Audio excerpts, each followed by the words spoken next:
አንድ ጊዜ ጌታ በልጅነት ወራቱ እንደ ሕፃናት በሰገነት ሆኖ ከልጆች ጋር ይጫወታል። ሕፃናቱ ተሰባስበው እንዳሉ ከሕፃናቱ መሃል አንድ ሕፃን ከሰገነቱ ላይ ወደቀና ሞተ።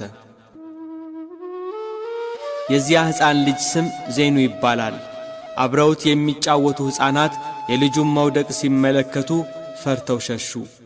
ጌታችን ኢየሱስ ክርስቶስ ግን በዚያ ሰገነት ላይ ብቻውን ቀረ።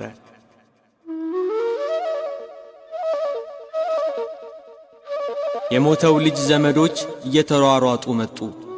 ጌታንም አንተ ነህ ገፍተህ የጣልከው ብለው ያዙት። እርሱ ግን አልጣልኩትም እያለ ተናገራቸው። እጅግ ብዙ ዘበዘቡት፣ መረመሩት። ከመሃላቸው ወጥቶ ወድቆ ወደ ሞተው ልጅ ሄዶ በታላቅ ድምፅ ዜኑ ዜኑ ብሎ ተጣራ።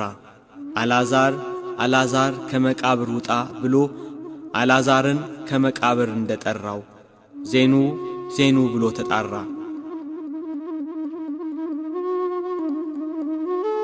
የዚያ ሕፃን ዓይኖች ተገለጡ። ጌታም ያን ሕፃን ጠየቀው።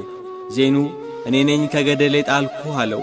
ያም ሕፃን አይደለም አንተ አልጣልከኝም ብሎ በዘመዶቹ ፊት መሰከረ። ሕዝቡ እርሱ ብቻውን ታላላቅ ተአምራት ያደረገ ከልዑላን ይልቅ ልዑል ነው እግዚአብሔር እያሉ አመሰገኑ።